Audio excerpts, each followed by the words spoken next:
thought it was the same content as the video, as the teaching called Mighty Warrior by Frank Sinkins that he did at El Shaddai Ministries. But it's not. it's not. It doesn't go into the levels. What it does go into is every single incident where you see the word Chayil, Chayl, in the Bible. So wait, he has it somewhere listed in here. How many times? 248, I think it was. Let's see. Yeah. Right there. You're not going to be able to see this, but I'm going to show you anyway because it's backwards. All 248 times that it appears in the Bible, he has that in this booklet. So basically, it's like if you had any confusion on what Eshet Chayil, the woman of valor, meant, you will not after reading this book, because he goes into every instance of Chayil. He also has a little blurb in there about Ruth. She was called Eshet Chayil as well. She was called that by Boaz. And Boaz also is a mighty warrior. So he's like, this is what happens when two mighty warriors come together.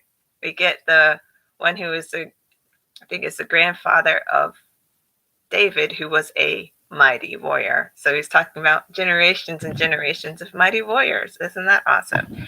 So Ruth, he was talking about how she lived her life and the basically fighting for love.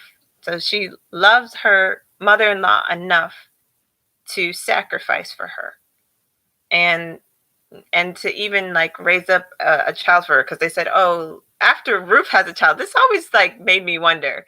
Ruth has a child, and then she gives the child to her mother. I understand there's a thing where you're supposed to raise up children for the dead, but I was like, well, isn't it still Ruth's son? Anyway, so Ruth and also Esther. I never really thought of Esther as a mighty warrior, but he went into Esther's father. So we have this phrase in the Bible called sons of. So I thought to be a son of something was always to be a direct descendant, like somebody's baby, somebody else's baby. He begot so and so, and she begot so and so. No. Yes and no.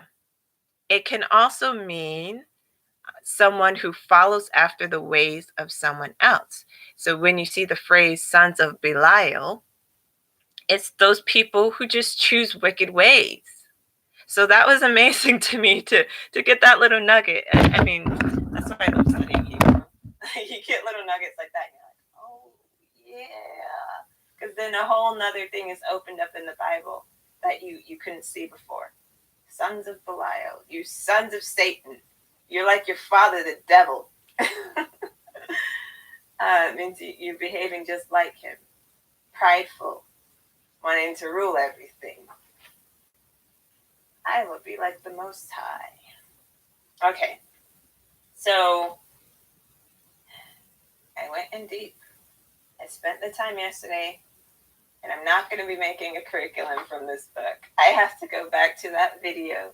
And I think I'm going to link the video from this one if I can find it really quick.